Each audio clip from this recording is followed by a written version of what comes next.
Hello guys, welcome back to my channel. இன்றைக்கி நம்ம என்ன வீடியோ பார்க்க போகிறோம் அப்படின்னு பார்த்தீங்கன்னா, making suggestion and responding to suggestion அப்படிங்கிற ஒரு டாபிக். அதாவது இது ஒரு ஜென்ரலான டாபிக் தான். ஆனாவே நம்ம எக்ஸாமில் எழுதும்போது ஒரு ஜென்ரலான டாப்பிக்கு நமக்கு எழுதுறதுக்கு ஐடியா கிடைக்காது. மேக்ஸிமம் ஜென்ரல் இங்கிலீஷை பொறுத்த வரைக்குமே காமன் டாபிக்ஸ் நிறையா இருக்கும்.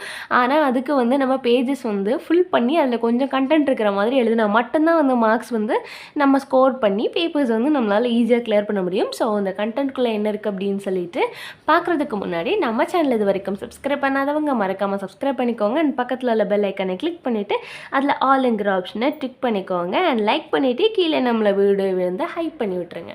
அண்ட் சஜஷன் அப்படின்னா என்ன அப்படின்னு பார்த்தீங்க அப்படின்னா, நம்மளோட நமக்கு எல்லோரும் ஒரு விஷயம் பேசிகிட்டு இருக்கிறாங்க அப்படின்னா, நமக்கு அந்த விஷயத்தை பற்றி என்ன தோணுதோ, நமக்குன்னு ஒரு ஐடியா இருக்கும்ல, அந்த ஐடியாவை நம்ம சொல்கிறது தான் நம்மளோட சஜஷன். நம்மளோட ஒப்பீனியனை எடுத்து சொல்கிறது தான் ஒரு சஜஷன் அப்படின்னு சொல்கிறாங்க. இப்போ குரூப்பாக ஒரு 4 பேர் ஒரு செட் சாரி எடுக்கிறோம் அப்படின்னா, நமக்குன்னு ஒரு சஜஷன் இருக்கும்ல, இந்த டிசைன் இருந்தால் நல்லாயிருக்கும், இந்த கலர் இருந்தால் நல்லாயிருக்கும்னு. அந்த ஒரு சஜஷனை சொல்கிறது தான் making suggestion and responding to suggestion அப்படின்னு சொல்கிறாங்க. And making and responding to suggestion அப்படிங்கிறது ஒரு எசென்ஷியலான கம்யூனிகேஷன் ஸ்கில். கம்யூனிகேஷனில் கண்டிப்பாக இருக்க வேண்டிய ஸ்கில்ஸில் ரெண்டுமே ஒன்று. ஒரு சஜஷனை மேக் பண்ணுறது, அண்ட் அதுக்கு நம்மக்கிட்ட யாராவது சஜஷன் சொன்னாங்க அப்படின்னா அதுக்கு நம்ம எப்படி ரெஸ்பாண்ட் பண்ணணும் அப்படிங்கிறது. அண்ட் ரெண்டுமே பார்த்திங்க அப்படின்னா பர்சனலாகவும் ஓகே, ப்ரொஃபஷ்னல் செட்டிங்லேயுமே செட் ஆகும்னு சொல்கிறாங்க. ஒரு டீமாக மீட்டிங்கில் நம்ம இருக்கிறோம், அண்ட் அதில் ஒரு கான்வர்சேஷனோட ஃப்ரெண்ட்ஸோட ஒரு கான்வோ நடக்குது, ஃபேமிலியோட ஒரு கான்வோ நடக்குது, ஒர்க் பிளேஸில் ஒரு டிஸ்கஷன் நடக்குது அப்படின்னா எல்லா இடத்துலையுமே நமக்கு இந்த 2 ஸ்கில்ஸ் கண்டிப்பாக தேவைப்படும் அப்படின்னு சொல்கிறாங்க. அண்ட் இது ரெண்டுமே எஃபெக்டிவாக இருக்கும்போது என்ன நடக்குது அப்படின்னு பார்த்திங்கன்னா, நமக்குள்ளே ஒரு பயங்கரமான கொலாபரேஷன் உருவாகும் அண்ட் ரெஸ்பெக்ட் ஃபார்ம் ஆகும். எல்லாத்துக்குள்ளேயுமே ஒரு பாசிட்டிவான இன்ட்ராக்ஷன் உருவாகும்னு சொல்கிறாங்க. ஒரு பாசிட்டிவிட்டி க்ரியேட் ஆகும். அண்ட் மேக்கிங் சஜஷன் பொலைட்லி, ரொம்ப பொலைட்டாக ஒரு சஜஷனை சொல்லணும். இதான் ஃபஸ்ட்டு. எடுத்த உடனே நான் சொல்கிறத தான் நீங்கள் எல்லாம் கேட்கணும், நான் சொல்கிறத மட்டும்தான் கரெக்டு அப்படிங்கிற மாதிரிலாம் நம்மளோட சஜஷன்ஸை சொல்லவே கூடாது. ரொம்பவே பொலைட்டாக நம்மளோட சஜஷன் சொல்லணும். அண்ட் அது ரொம்பவே கொலாபரேட்டிவாக, ரொம்ப டைரெக்டாக, ரொம்ப சுற்றி சொல்லாமல் டைரெக்டாக, ரொம்ப சாஃப்டனிங்கான ஃபேஸில், ரொம்ப ஹார்டாகவோ ரகடாவோ இல்லாமல் ரொம்ப சாஃப்டான ஃபேஸில் அந்த ஒரு நம்ம சொல்லும் போதே ஒரு ப்ரொஃபஷ்னலாக வேணுங்கிற இடத்துல ப்ரொஃபஷ்னலாகவும், அண்ட் நம்ம பர்சனலாக நம்ம எப்படி சொல்லுவோமோ அதில் இப்போ இன்கேஸ் நம்ம ப்ரொஃபஷ்னலாக ஒரு இடத்துல நம்மளோட சஜஷன் சொல்கிறோம் அப்படின்னா அதுக்குன்னு ஃபார்மலாக எப்படி சொல்லணுமோ அதே மாதிரி தான் சொல்லணும். இப்போது நம்மளோட ஹையர் அஃபீஷியல்கிட்ட நம்ம சொல்கிறோம் அப்படின்னா அதுக்குன்னு ஒரு ஃபார்மேட் இருக்கும். அவங்கள்ட்ட வாப்போ அப்படின்னு பேச முடியாது. இதே நம்ம ஃப்ரெண்ட்ஸ்டையோ கொலீக்ஸ்டையோ நம்ம எந்த மாதிரியான ஒரு கான்வர்சேஷன் எடுத்துப்போமோ அதை பொறுத்து நம்மளோட சஜஷன் மாறும்னு சொல்கிறாங்க. Here are some useful English phrases with English example. And இதில் கேஷுவல் அப்படின்னா why don't we are you, அதை நம்ம ஃப்ரெண்ட்லியாக கொண்டு போகலாம். இப்போது why don't we try a different approach to this project. இப்போது நம்மளோட ஈக்குவல் கொலீக்ஸ்ட்டை நம்ம இதே மாதிரியான கேள்விகளை நம்ம கேட்கலாம். அண்ட் நம்மளோட சஜஷனை சொல்லலாம். ஒய் அப்படிங்கிறது ஏன் நம்ம இதை மாதிரி பண்ணக்கூடாது அப்படின்னு சொல்கிறாங்க. வி மஸ்ட்டு அப்படிங்கிற அதில் ஒரு டாமினேட் பண்ணி மற்றவங்களை டாமினேட் பண்ணுற மாதிரியாக அவங்களோட சஜஷனை சொல்லலை. கட்டாயமும் படத்தில் அப்படின்னு சொல்கிறாங்க. What if we good for alternative, what if we move the meeting to next week. நம்ம மீட்டிங்கை நெக்ஸ்ட் வீக் வச்சா என்ன அப்படிங்கிறது ஒரு சாஃப்டாக இருக்குது. அண்ட் ரகடாக நம்ம ரகட் அப்படின்னு நான் சொல்கிறது நம்ம ரொம்ப ஹார்ஷாக நம்மளோட வேர்ட்ஸ் சஜஷனில் இருக்கக்கூடாது அப்படிங்கிறத தான் சொல்கிறேன். அண்ட் நெக்ஸ்ட்டு பார்த்திங்க அப்படின்னா இதுலேயுமே சில எக்ஸாம்பிள்ஸ் இருக்குது. அண்ட் நீங்கள் நான் சொல்கிறது நீங்கள் குட்டி குட்டியாக நோட்ஸ் எடுத்து வச்சுக்கோங்க. அண்ட் எக்ஸாமுக்கு ரொம்பவே யூஸ்ஃபுல்லாக இருக்கும்.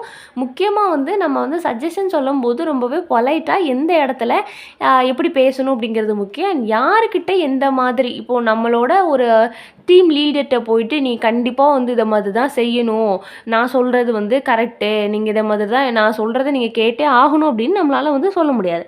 அங்கே நம்ம பொலைட்டாக கொண்டு போய் தான் ஆகணும். ஒர்க்கிங் பிளேஸில் வேறு மாதிரி இருக்கும், ஃபேமிலி ஸ்பேஸில் வேறு மாதிரி இருக்கும், ஃப்ரெண்ட் சர்க்கிளில் வந்து வேறு மாதிரி இருக்கும். அண்ட் இப்போது டிப்ஸ் ஃபார் மேக்கிங் சஜஷன். ஒரு சஜஷனை வந்து நம்ம மேக் பண்ணுறதுக்கு என்னெல்லாம் தேவை? Frame them a shared idea. நம்ம வந்து வி யூஸ் பண்ணலாம், வி அண்ட் வென் பாசிபிள், இதை மாதிரியான வேர்ட்ஸை வந்து நம்ம யூஸ் பண்ணலாம். Provide a brief reason why it could help. நம்ம வந்து ஒரு ப்ரீஃபான ரீசன் தான் கொடுக்கணும். ரொம்ப நம்ம ஆரம்பத்திலே பார்த்தோம்ல, ரொம்ப வளவலன்னு பேசாமல் ரொம்பவே ப்ரீஃபான வேர்ட்ஸை வந்து கொடுக்கணும். அந்த ரீசன் வந்து ரொம்பவே வந்து ப்ரீஃபாக இருக்கணும் அப்படின்னு சொல்கிறாங்க. அப்போனா தான் வந்து அதில் என்ன ஆகும் அப்படின்னா, அந்த ரீசன்ஸ் வந்து ப்ரீஃபாக இருக்கிற பட்சத்தில் தான் வந்து அது வந்து ஹெல்ப் பண்ணுன்னு சொல்கிறாங்க. Be open minded, suggestion not proposal not commented. நம்ம வந்து ரொம்பவே ஓப்பன் மைண்டடாக இருக்கணும். நம்மக்கிட்ட சஜஷன் வந்தாலோ ஒரு ப்ரப்போசல் வந்தாலோ நம்மளை நோக்கி ஒரு கமெண்ட் வந்தாலோ அதை வந்து எடுத்துக்கிற அளவுக்கு வந்து நம்ம ரொம்பவே ஓப்பன் மைண்டடாக இருக்கணும்னு சொல்கிறாங்க. In business meeting tie them to goals or problems. நம்ம ஒரு பிஸ்னஸ் மீட்டிங்கில் என்ன பண்ணணும் அப்படின்னு பார்த்தீங்கன்னா, ஒரு டைஅப் வச்சுக்கணும். ஒரு சஜஷன் மேக் பண்ணுறதுக்கு முன்னாடி ஒரு டைஅப் வச்சுக்கணும்னு சொல்கிறாங்க. Next responding to suggestion. இவ்வளோ நேரம் நம்ம யார்கிட்ட எந்தெந்த நேரங்களில் எப்படி சஜஷன் சொல்லணும்னு பார்த்தோம். இப்போ வந்து ஒரு சஜஷனுக்கு நம்ம எப்படி ரெஸ்பாண்ட் பண்ணணும்? Listen actively. ஃபஸ்ட்டு பாயிண்ட், நம்ம என்ன பண்ணணும்? அவங்க சொல்கிற சஜஷனை நம்ம காது கொடுத்து கேட்கணும். நீ பாட்டுக்கு சொல்லிகிட்டே இரு, நான் என் வேலையை பார்த்துக்கிட்டே இருப்பேன் அப்படின்னு சொல்லிட்டு இருக்கக்கூடாது. Acknowledge the idea to show appreciation. ஒரு அப்ரிஷியேஷன் கொடுக்கலாம். அவங்க பண்ணுற அக்னாலேஜ்மெண்ட்டுக்கு வந்து ஒரு அப்ரிஷியேஷன் கொடுக்கலாம்.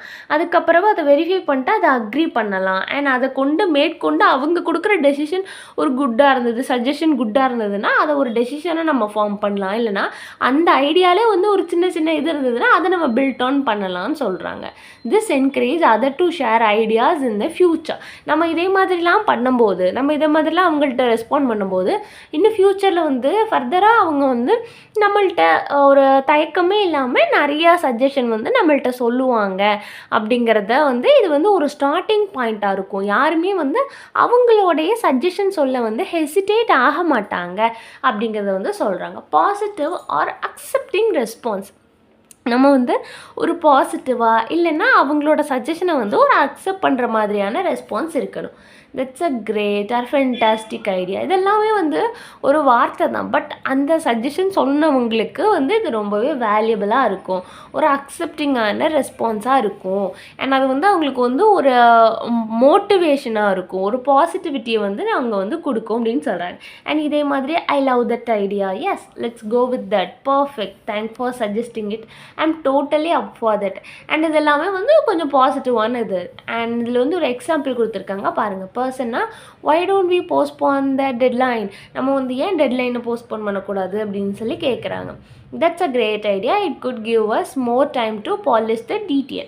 இது வந்து ஒரு பாசிட்டிவாக வந்து முடிஞ்சிருக்கு. இதே இது நியூட்ரலாக பில்டப் பண்ணணும் அப்படின்னா that's an interesting suggestion, let's consider it, I think that could work well, but what we also அப்படின்னு சொல்லியிருக்காங்க. இதில் என்ன அப்படின்னா ரொம்பவே ஒரு நியூட்ரலாக உங்கள் ஐடியா வந்து ஓகே தான், இதை வந்து நம்ம இப்படி பண்ணலாம், அண்ட் இதை பண்ணால் வந்து இப்படி ஆகும், நம்ம என்ன பண்ணலாம் அப்படின்னு சொல்லி பார்க்கலாம்.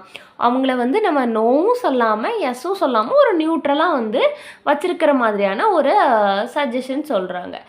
அண்ட் நெக்ஸ்ட்டு பார்த்தீங்க அப்படின்னா polite disagreement or partial agreement. இதில் வந்து வேண்டாம், உங்கள் சஜஷன் வேண்டாம் அப்படிங்கிறத நம்ம மூஞ்சி அடித்த மாதிரி சொல்ல முடியாது இல்லையா, அதுதான். That's a good idea but I am concerned about, I see where you are going from but I am not sure about that, it might. இதே மாதிரியான வேர்ட்ஸ் எல்லாமே வந்து ஒரு பாலிஷாக சரி வேண்டாம் அப்புறம் பார்த்துக்கலாம், நெக்ஸ்ட் டைம் வந்து இதே மாதிரி ஐடியாஸை வந்து நம்ம ட்ரை பண்ணுவோம் அப்படிங்கிற மாதிரி ஒரு பாலிஷபிளான வேர்ட்ஸை சொல்லி வந்து முடிக்கிறது. அண்ட் இப்போ வந்து சஜஷனுக்கு நம்ம டிப்ஸ் மாதிரி ரெஸ்பாண்டிங் எப்படி பண்ணால் ஆல்வேஸ் தேங்க் த பர்சன். நம்ம வந்து நமக்கு சஜஷன் கொடுத்தவங்களுக்கு என்ன பண்ணணும், தேங்க்யூ சொல்லணும், அண்ட் அவங்க அக்னாலேஜ் பண்ணணும். அண்ட் அதே மாதிரிலாம் பண்ணுறதுனால நெக்ஸ்ட்டு வந்து அவங்க வந்து நமக்கு சஜஷன் கொடுப்பாங்க அண்ட் கொடுக்கறதுக்கு வந்து தயங்க மாட்டாங்க. ஒரு டீமாக இருக்கிறாங்க அப்படின்னா அவங்க கொஸ்டின்ஸை வந்து கிளாரிஃபை பண்ணதை நம்ம வந்து என்ன பண்ணணும், உங்களால் can you tell me more about how that good work, இன்னும் கொஞ்சம் எக்ஸ்பிளைனாக சொல்லுங்கள், இன்னும் கொஞ்சம் ப்ரீஃபாக நீங்கள் சொல்லுங்கள் அப்படிங்கிற மாதிரியான கேள்விகள் எல்லாமே வந்து அவங்கள்ட்ட வந்து நம்ம கேட்கணும் அப்படின்னு சொல்கிறாங்க. அதெல்லாம் வந்து ரெஸ்பாண்ட் பண்ணுறது. இப்போ ஒரு ஐடியானா அந்த ஐடியாவை நீங்கள் எக்ஸ்பிளைன் பண்ணுங்கன்னு சொல்கிறது. Focus on idea not that person. நம்ம இன்னொன்று பயாஸ்டாக இருக்கவே கூடாது. இவங்க சொன்னதுனால இதை செஞ்சேன் அப்படிங்கிறது ஒரு பக்கம், அண்ட் இவங்க சொன்னதுனால நான் இதை செய்யவே மாட்டேன், அது நல்லதாக இருந்தாலும் நான் செய்யவே மாட்டேன் அப்படிங்கிறது இன்னொரு ரகம். அண்ட் இதே மாதிரி ரெண்டுமே இருக்கக்கூடாது. யார் நல்ல விஷயத்த சொன்னாலுமே நம்ம என்ன பண்ணணும் அப்படின்னு தான் எடுத்துக்கிறோம். நம்ம ரேண்டமாக யூடியூப்பில் ஒரு ஷார்ட்ஸ் பார்த்துட்டு இருப்போம், அண்ட் யாரோ வந்து எதுக்கோ பேசியிருப்பாங்க, பட் நம்மளோட சுச்சுவேஷனுக்கு ஏற்ற மாதிரி அது அடாப்ட் ஆகும்போது யார் என்னன்னே தெரியலன்னா எடுத்துக்கிறோம்ல, அதே மாதிரி தான் இதையும் நம்ம எடுத்துக்கணும். Use active listening. லிசனிங் வந்து ரொம்பவே முக்கியம். நீங்கள் சொல்லிட்டு நான் மேலே அங்கே எங்கேயாவது தூசி இருக்குதான்னு பார்க்குறேன், இங்கே இது இருக்குதா அப்படின்னு பார்க்குறேன் அப்படின்னு சொல்லிட்டு நம்ம என்ன பண்ணக்கூடாது, எதுவுமே வந்து டிஸ்ட்ராக்ட் ஆகவே கூடாது. அண்ட் இவ்வளோ தான் வந்து சம்மரில் ஏதாவது டவுட் இருந்ததுன்னா மறக்காமல் கேளுங்க. நான் ஆக்சுவலி வந்து அந்த டாப்பிக்கை நம்ம எக்ஸ்பிளைன் பண்ணியிருக்கோம். நீங்கள் வந்து கண்டென்ட் எழுத, கதை அடிக்க எப்படி வேணால் எடுத்துக்கலாம். ஆனால் எக்ஸாமுக்கு வந்து உங்களுக்கு கண்டிப்பாக யூஸ்ஃபுல்லாக இருக்கும். தேங்க்ஸ் ஃபார் வாட்சிங் and subscribe for more videos.